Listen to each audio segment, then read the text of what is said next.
This episode of Reasonably Spontaneous Conversation is brought to you in part by Clay Boykin Life and Business Coaching, because we all get stuck at times. For more information, visit clayboykin.com. By Janelli Bean, for fun and engaging children's books with cute and colorful characters. For more information, visit janellibean.com. And by Wise Owl Organizing, simply set up for you. Organizing consulting and clarity coaching, virtual or in person. For more information, visit wiseowlorganizing.com.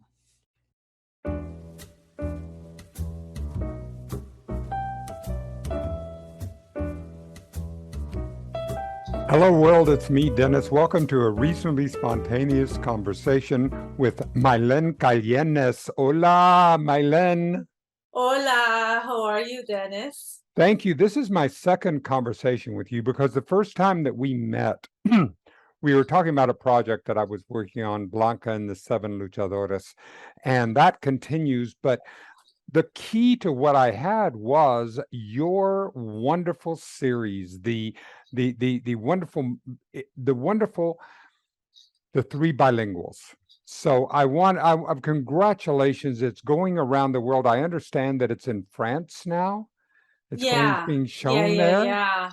Yeah. It was in France, up for an ensemble, up also for best ensemble and audience awards. So we'll see what happens.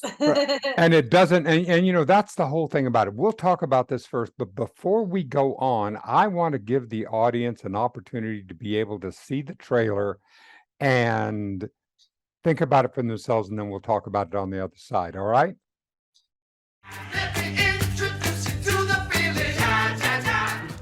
I just found out that my real father passed away. My father? He left me when I was 5. What father? I never met him. This is your father's widow, Josephine, your new stepmom.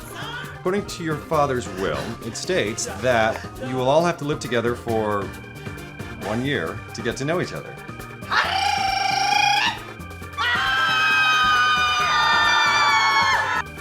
What are you guys doing? Having some quality time with our papi. I ain't gonna share my inheritance with La Cucaracha over there and La Marcelita over here. She ain't got no mocos coming out. That's a soplamoco. Oh, that's a cachetada, coño! We're three bilinguals who speak Spanish and we don't even understand each other.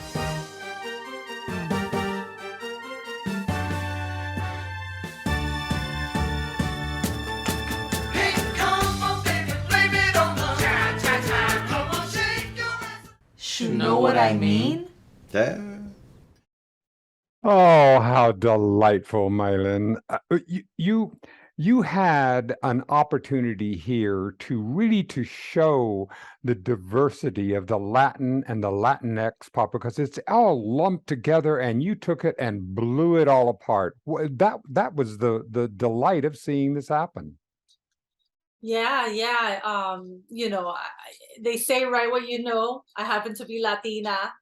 You know, my brothers and sisters in the world that are Latinos, you know, from different backgrounds, you know, which I hang out with, is something that's real to me because I'm always around diversity within my own community as well. And I kind of wanted to unite us and bring us all together, you know, and also highlight and the American Latino voice, right? We speak English, Exactly. We speak Spanish, we speak Spanglish, you know, but in the end, the three bilinguals, you know, is also a universal story, because if you take out the three main characters that happen to be Latino and you put in characters from other different backgrounds, it's still a universal story that talks about family, that talks about love, that talks about relationships, that talks about wills and money, right? And you know, it's quirky, it's fun because it's a comedy.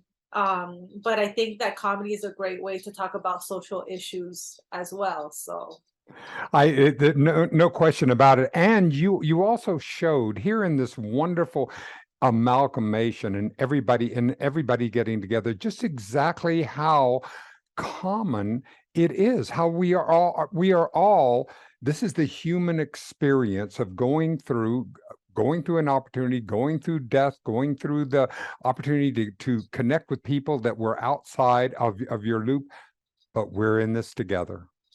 Exactly. I wish we all thought a little bit more like that, and I hope that the Three Bilinguals does connect that with audiences. You know, you don't have to be Latino to connect to a story like this, right? That talks about unity and love, but it's fun, it's quirky, it's edgy at the same time. So you get a little bit of fun in there, you know. Yeah. Well, now this is so, it fascinates me because you are the writer, you are the director, you star in the piece. Wow, that is a lot of hats to wear. What did you learn about yourself during this process? Well, you know, you said the word learn, which is very important because I actually did want to learn a lot while wearing all those hats during this process. I mean, I come from a theater background. I started off as an actor and also writing, directing theater. So when I moved to Los Angeles, I started with acting, and when the roles were very stereotyped, that's when I focused on writing and directing a film. And then I had to learn how to produce in order to make my own work happen, right? So when the Three Bilinguals, when this idea came about, I wanted to challenge myself. I wanted to challenge myself, and I wanted to do all of that because it's something that's written by me. So I felt I was the best person to direct it because I have my own voice, and I wanted, and throughout the years with the work that I've done and the films that I've made, I've been wanting to find my voice and my tone. So when people see one of my projects, whether it's a film or a TV show, they're like, oh, that's a Maylen Calienes you know, show, that's a Maylen Calienes movie, because we know her tone, we know her voice, right? So in that journey of trying to like find it and perfect it and tone it and all that stuff, you know, that's why I wanted to do that. I stepped into the role of Jessica in this case as an actor because at the beginning, that was one of the things I wanted to do. I wanted to also act, you know, and I wanted to write better roles for myself. So I wanted to be able to, you know, act in this role that I created for myself, which I thought was fun, and it was different from other roles that I was being offered in the entertainment industry. And then, of course, since then, I've been focusing more on the writing, directing, and producing because I've been, as you know, Dennis, I've been working hard on trying to change the narrative in Hollywood, in the entertainment industry, in media, and trying to bring better representation for our Latino community and underrepresented communities, which I ended up starting a nonprofit organization as well called Latino Filmmakers Network to do that as well. So in the past few years, I've been doing a lot of producing as well, producing movies made by talented Latino filmmakers. But in the end, I connect with all of them because I'm very much a creative. I think as a director, since I come from acting, that's one of my strongest points. I know how to direct actors. I know how to talk to actors at different levels. And that's what I had with the Three Bilinguals. We cast, as you saw, a diversity of actors, not just Latinos. We had everything pretty much in it. Yeah. And at the same time, it was a diversity of talent because the different actors I got to work with were at different stages in their careers. You know, I worked with actors like Robert Torti, who I'm a fan of, you know, who's an established actor who played the attorney. Of course. Actors that were either starting off or this was maybe their first role because I needed them, like our little, I mean, I don't want to spoil it, but we have another brother at the end there. And that was one of his first roles. And, you know, he did such a wonderful job with taking direction and all that stuff. So For me, it was a learning experience, and at the same time, I was challenging myself, because then I was like, well, maybe this will help me determine if I do want to focus on one thing, what would it be? Would it be the writing? Would it be the directing? Would it be the acting? Right? Producing, you kind of always have to do. Always, and always. I've been doing a lot of, but Oh. creatively, I mean, I feel like writing and directing go hand in hand. I feel like if I write my work, I would like to create, I would like to direct my own work, because I visualized it in my mind as I was writing it. So it makes sense to me personally to direct my own work so people could see my vision, right? And then the acting, I've also written and directed some of my stuff that I have not acted in, so I don't have to act all the time. Maybe I could pull a Hitchcock and maybe do like a walk by or something like that in my own movies, but I don't have to act all the time. But it's still the acting feeds something in you, doesn't it? Doesn't it actually yeah, build I you mean, in it? like once you're once an entertainer, always an entertainer, right? Because there's other ways that I still, in a sense, get to talk to an audience that's not just acting all the time in actual roles and stuff like that. Other things that I do, whether I'm moderating panels and things like that, that I get to express Sure. myself, right? So. Oh, that's wonderful. And so what's on now? How were you able as a director to know, okay, cut, I know I like that particular scene and that, and did you then go back over and take a look at the shot and then be able to see it and then go back into it? How did you maintain enough detachment to know what you're doing? I mean, that's a heavy load. Yeah. Well, two things that help a lot, and this is whether you're acting in your own project or not, always do pre-production. Always go through the pre-production process. Always spend time organizing yourself in pre-production. Make sure you are doing that, because once production hits, you never know what's going to happen. And at least if you're organized enough in pre-production, you can maybe like handle the moment, because a lot of things happen during production in the moment that, as a producer, you become a problem solver, right? And I could share stories with you, Dennis, because the behind the scenes was probably as exciting as the movie itself, or the series or itself, the project itself, right? So yeah, pre-production helps a lot. But since I was acting in it, for me it was very important, at least with my two brothers. The other brother that plays the Puerto Rican bilingual Johnny, and the Mexican brother Ricardo, it was important for me to do rehearsals with them. So, because then that way, when we were actually filming, I'm in the moment as an actor, right? So we did do rehearsals prior with the brothers, and that's where I directed them during my rehearsal time. And that's where we that's where, as a writer, I also fleshed out some stuff, added stuff, or changed stuff. I needed, the rehearsal for me was very important. And I think with comedy is great. Rehearsal is also good too, because it's about timing, right?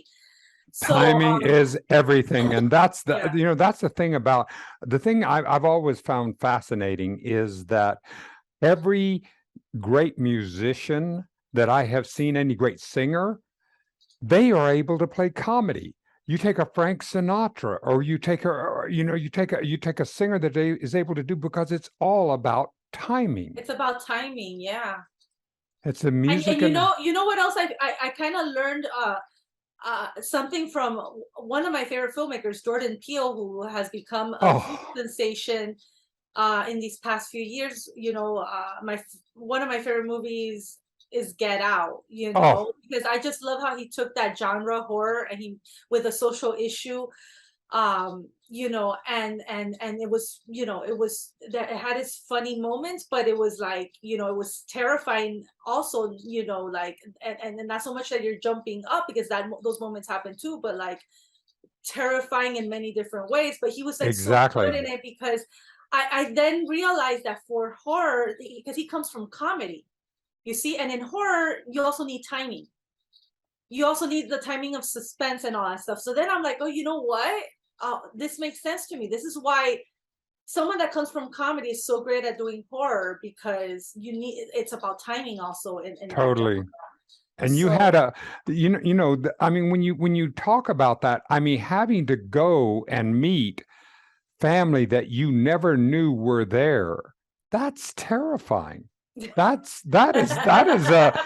is a situation where everybody can relate to that, and they play and you played it, and they played it very well, both the bravado and then trying to figure out who you are and then trying to be part. It's just lovely. And you know what's even more terrifying? That day that we shot it, that was probably the craziest day of filming, because we were literally at one location which funny enough, I feel like throughout the process of the three bilinguals, I kind of had like, I feel like something or someone over me, like looking over me and also producing as well.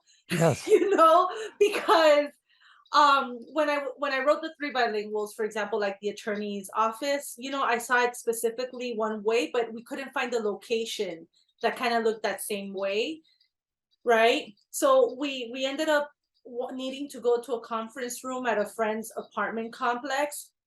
And then what happened was that one of our PAs accidentally, you know, because he was a great PA, Mm-hmm. but he, you know, I mean, it's something that you shouldn't do, but he ended up hanging a coat hanger on like a water sprinkler thing, and the water just blasted off. Yeah, and we have this on video. And this was like 10 minutes before filming, okay, where we have like actors, equipment, like, you know, we spend money on all this. Everyone's, you know, these people, they're getting paid, and, you know, the you know, the sprinklers are like just like going over like the second AD's computer and our wardrobe. And well, I mean, that was, you know what, that was a moment that also like taught me a lot of things. Myself and the other producer, Johnny Ray Rodriguez, who's a dear friend of mine, who played the Puerto Rican bilingual. He also co-produced this with me. It was a moment because we ended up splitting. He ended up taking care of the situation there in the building. I ended up jumping on the phone and trying to find a new location we could film at that same exact day, because we couldn't lose. We couldn't lose, you know, you know, everything we had. So pretty much a day that was supposed to maybe be like 6 hours, like I got on the phone. I called a colleague of mine that I knew had like a nice house, and I asked him, is it okay that this is what happened? Is it okay that we come to your house? It doesn't matter if the reading of the will happens in the living room, but it just has to happen today. Yes. You know? And so I went to his house. I got to his house before like everybody else, and I was like kind of scouting like the house, and then I saw the office in the house, which was like literally how I imagined this attorney's office to look like while I was writing it. And I was just like, I fell in love, and I'm like, could we please shoot in this office? You know, except that like the 6 hour that shoot time that we had turned really into like 2 hours or 3 hours. So like literally, because I also, as a director, I got together prior to starting production, I got together with my director of photography, and we did a shot list, you know? So that shot list pretty much went to hell.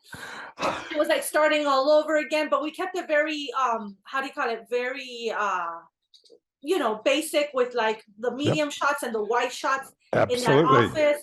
And you know, my DP very, you know, is great at lighting and what he did and all stuff. That's the other thing, when you're doing all that work, you want to work with people behind the scenes that know their job, that are passionate about their job, and probably even and even if they know more than you, it's even better technically. Oh yes. You know, like I let them do their thing, right? You know, as long as you have that communication and they help you bring that vision to life, but I would allow them also to get creative, you know? So yeah, it was a very stressful day. So all of us, they're literally acting just in those scenes, those beautiful scenes that happen in the attorney's office, that like maybe Oh, when I started watching the dailies a couple days later, I was literally calling Johnny, the other producer, and crying and saying how beautiful the scenes came out, and he started crying with me because it was oh, like such a stressful day, you know? And we were like, that added another layer to like our performances, I think, oh, of the meeting and the reading of the Father's will, because we were dealing with a lot of stress that day. So oh. Well, I mean, but it's a lot of stress on. All right, so this is going out to film festivals, yeah. and you're going out. Are you pitching it to different services to be able to do it as a series? How does that work? How do you So think about let me that? tell you the story behind the three bilinguals. Please. I made the three bilinguals a couple years ago when diversity and inclusion was an award in Hollywood. Exactly. And we had three fabulous big red carpet premieres, one in Los Angeles, one in Miami, and one in Puerto Rico, where it got a lot of attention. The audience loved it. And we didn't just invite industry audience. We had like audience from all over, just to see. For me, like the most beautiful sound for me is the sound of laughter, especially since this is the type of work that I do, right? So it was great to present it to so many different audiences in different places, and just to hear their reactions. That to me was so valuable. Oh, yes. And so we did all of that, and so it got picked up. Oh, and it got also a lot of publicity, like literally for like what this was at that time, which I don't even think film festivals were doing television. How do you call it? They didn't have the television part in Right, right, exactly. festival thing. That or wasn't whatever. part of their genre Yeah, it that wasn't they part had. of their genre. Yeah. So if it played at any festivals, it's because directors of film festivals had seen it and they requested it personally. They reached out personally, right? But then it got picked up by these producers that loved it, and they're like, we want to pitch it as a TV show in Hollywood, because we know the lack of representation that there is, but this is again a universal story. The three siblings just happen to be Latino, Yep. and this represents the American Latino voice, Of course. and it's before it's ahead of its time, because just thinking back a couple years ago, I did this, and it's like it still plays well today, right? So they started pitching it, people were liking it and this and that, but it's kind of like, okay, it gets to this level and then it's stagnant. And that's what was happening with a lot of my work that I was doing with other short films that were going to festivals, winning some awards. It was like people would want it, and then it was like stagnant. And then I'm like, well, then what else are you supposed to do? Because you pretty much come into this industry like I did, kind of like learning from the industry. So how do you do this industry, right? The people that I thought I was learning from were like Robert Rodriguez, Quentin Tarantino, Robert Rodriguez, I read his book Rebel Without a Crew, and for me he's like someone to look up to, because he's really the only American Latino director that really Right. has made it big here in the States, and he did Exactly. it independently, and I wish after Robert Rodriguez, we've had more Robert Rodriguez's in both Exactly. male, female, and other forms. It's like what happened, because his films are successful. At least, I was a young girl in Miami, excited to go to the movie theaters to watch Desperado, and to us, it was like, oh wow, we're seeing ourselves being represented in different forms, Exactly. on the big screen, without really knowing what the industry was made up of, right? So looking up to someone like him, and then other filmmakers that you look up to, and a lot of them, came out of Sundance during the 90s, I think. It was like him, it was Quentin Tarantino, Steven Soderbergh, and then there's another filmmaker that I love, Baz Luhrmann. Like they all came out. Yes. And then so you look at them and you wonder, okay, so how do you become a filmmaker in Hollywood, right? So I thought I was taking those steps. I was making my short films. I was taking them to film festivals, and then, good things would happen that, whether it was that movie or another, or whether it was that project or another movie that I made, called Havana Gila, that also got recognition, and people wanted to make it, that something would happen. But then it was like, again, it was like, okay, what's going on? Like, what do you do? And then I realized nowadays, now fast forward, I also realize it's like, hey, I'm also looking up to all these people, right? And the majority of them are white males, right? Thank God for Robert Rodriguez. But he's also a man, but then there's not really like any Latina or Exactly. filmmakers like that you could really look up to, right? So then that kind of like added to the other stuff that I was already dealing with in this industry when it came to just being Latina and dealing with stereotypes. Because honestly, even though I grew up in Miami, where everyone's Latino, I had no idea that being Latina was a thing, or that I was Latina, until I moved to Hollywood and they put you in a box because your last name happens to be Calienes. And, even though in Miami, when I did theater, I also was like in a show, like you don't get much more whiter than Anne of Green Gables, And as an actor, you do different accents, right? Like I used to do different accents, right? Like I might have my little slight Miami dialect, right? But that's what you do as an actor. You transform. Of course. Right? There's no need to be put in a box, right? No. And saying, oh, well, you're Latina, you're only supposed to audition or play these characters. Exactly. So yeah, so then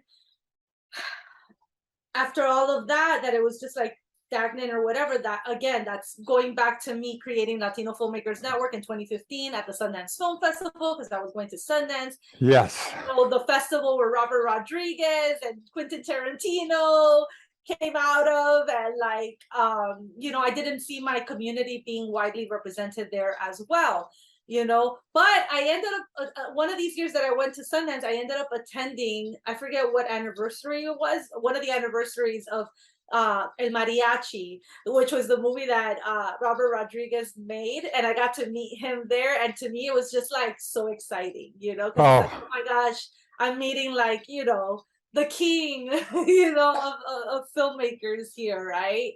So that's representative of us, right? So that was really exciting. So that happened. So then now fast forward to going through a pandemic and going through a shutdown. You should never give up on your projects, I believe, especially the Three Bilinguals is a project that we did with love. If you watch it, you could see that there was a lot of passion that came out of that. Yes. And I tell filmmakers all the time that you make a movie or you make a show or whatever, you want people to see it, right? Yes. So my intention was bringing it back and having people, more people see it, because I'm like, now little by little, diversity and inclusion is becoming a thing. Now there's all these programs that I didn't have when I started off here, and I'm like, gosh, I wish if I came to Hollywood now. But you were part of the change, though. Without you getting out there and being part of the change and getting the network started, the Latino Film Network, and getting the work doing, these things wouldn't happen. You were part of that happening. Without you, it's delayed even more, even though you're the one that has to go through the pain and the challenges of having to be able to go through it. Yeah. And I admire you so much for that. And what help? How do you get back up in the morning? I mean, because one of the things that we know of in this process is that it's a long haul process. You're not going to just wake up and suddenly make it and suddenly have your work greenlit. It's a day by day process. What is your process of getting back up in the morning and saying, okay, let's get and take another shot at it and go? How do you do that, Maylen? Well, this industry can be very heartbreaking. Yes. It's not an easy industry. Nope. I don't know how people do it. I don't know. I ask myself why I do it, but I think that in the end, it's really something that's born inside of you, and it's passion, because many times I even say, why am I doing this? Or, because it's just so difficult, and it just makes it even more difficult on you when you think you're doing the work and you think you're doing the right thing, and it's so complicated. But I think that the people that really like stay in this industry, because throughout my time here, a lot of people have left. It's just hard, and it's like, I'm not judging any of them or anything, but I think that the people that do end up staying here and they just keep fighting and all that stuff, because I consider myself a fighter, in this industry. There is no, that was one of the things that when I first met you, I knew how much I wanted to get the chance to get to know you, was because of that fire, because of that fighter's fire. I mean, there's a warrior in you that stands up and says, I'm here. We're going to continue to do this, and we're going to go through. And that, I just admire that so much. Yeah, but it's like, you do go through your roller coaster rides sometimes, and sometimes I'm like, can I retire already? Can I just like retire, from everything? Because well, not exactly from everything, just like from the industry, because the industry, I feel like, just makes it harder. Like sometimes I'm just like, you know what? I just want to pack everything, go and live like maybe in Europe, in Paris, or do the artist dream and just continue creating art. Because I mean, in the end, it's like, I'm probably one of those few people, or who knows, but I didn't come out here with the intention of being famous. That was not what I wanted to do. I came out here to do the work, and to be respected for the work. That's very important to me, to be respected for the work that I do. Whether it's my own movies or shows or Latino Filmmakers Network, that's the number one thing that I ask for: respect. So yeah, and I want to entertain people, right? Because again, that's the entertainer inside of me. So during the pandemic, I thought that was a good time to maybe start sending it out to festivals. And I also so I sent it out as a pilot. I also cut it, the 30-minute, into like little web series, making it like a little different in that sense, repackaging it a little bit, sending it out, just because I just wanted more eyes on it, and see how it was nowadays with the change and everything, how it would respond. So, I went to a film festival in New York and won an award there. And like, I just wanted to send it out just to see, like, I wasn't like, for me, it wasn't about winning awards or anything like that. But then after that, like, something happened that I started getting film festival directors from film festivals all over the world just writing personally to me and saying that they saw the three bilinguals in one of the film festivals, and that they want it in their film festival. And to me, just that part alone, that was like, wow, that's like so cool that they're reaching out to me personally. I'm having a conversation with a person, I'm checking out their film festivals, granted they may not be Sundance or Toronto, but their film festivals have amazing work from amazing like artists. And like, to me, it's an honor to present my work, with these other filmmakers and artists that have such amazing visions and work and stuff. And just for me, again, it's about showing people and seeing how people respond. To me, it's very important to see how audiences respond. And now in this case, all over the world, because it's literally been all over the world. And in some places, it's gotten to the point that it's how do you call it?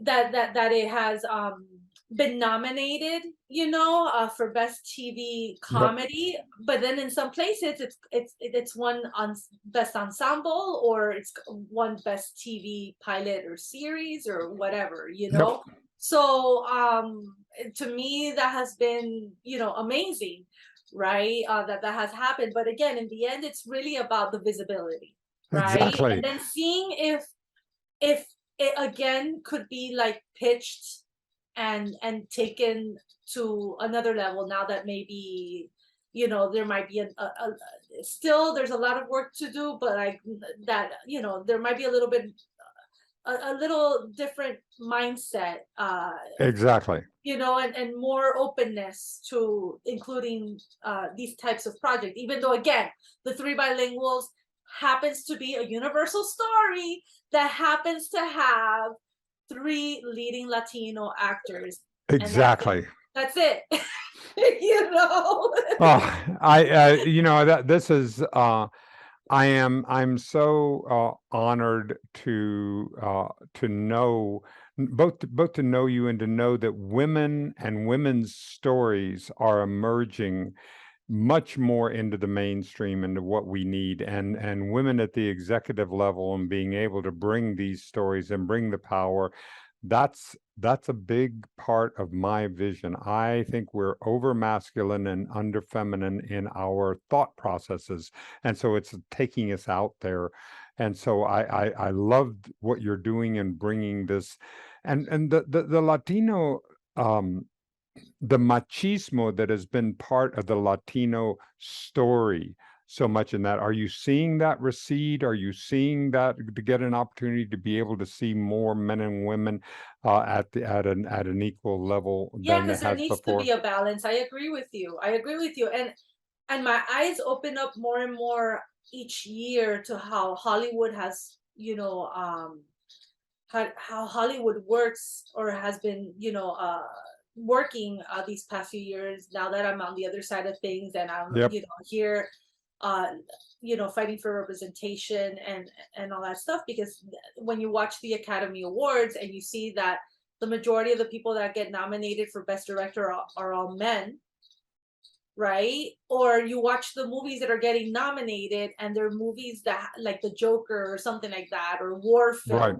that have to do with, again, male action stuff, you know, then you realize, wow, okay, yeah, this industry is truly run by men, and that's the way they think, and those are the movies that they like, you know. And then people forget that when Hollywood started, more than 50% of the roles behind the scenes, directing and writing, were women. Women were a very big part of Hollywood. Then when it became a business, that's when men started taking over, right? So Exactly. the question is, how can we get back to that, right? Like, how can women also be part of the business, Exactly. right? And be Because there needs to be a balance. We do deserve to be there representing, and, you know, women, and and it's not just what we see in the deserve. world, It's not color, just diversity, you it's, know. but that's where the money is. Yeah. That's smart money. It's smart money to diversify. It's smart money to be able to tell different stories. It's smart money to be able to do it. It's not just to be able to be a gift. It's smart to do it, Maylen. Yeah. You know, I want to see this. All right, thank you so much for being with me today. Thank you for giving me the opportunity to be able to both to hear your story and to be able to amplify your voice, because we need you.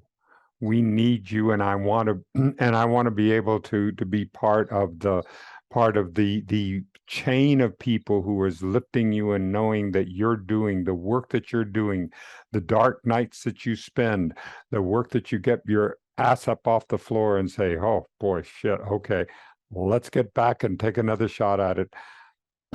I honor that immensely, and I'm so grateful that you were here. Thank you. And you know, I'm grateful, and I thank you, Dennis, not only for inviting me on your show, but you know, just for reaching out, because I had, you know, we didn't know each other prior. You're working on this wonderful piece of work that's also comedy, that's animated, and then you reached out because you happened to see my work, you know, the Three Bilinguals, right? Yeah. You were one of those viewers that happened to see the work, and to me that was like winning an award, you know. Having someone like you reaching out to me and saying how much you enjoyed it and how fun it was, and all that stuff, because then I'm like, oh wow, and like you're not even in LA, you're in Austin, Texas, right? Like, and you saw it, and I'm like, wow, that's, you know, like, that's great. You know, to me, those words that you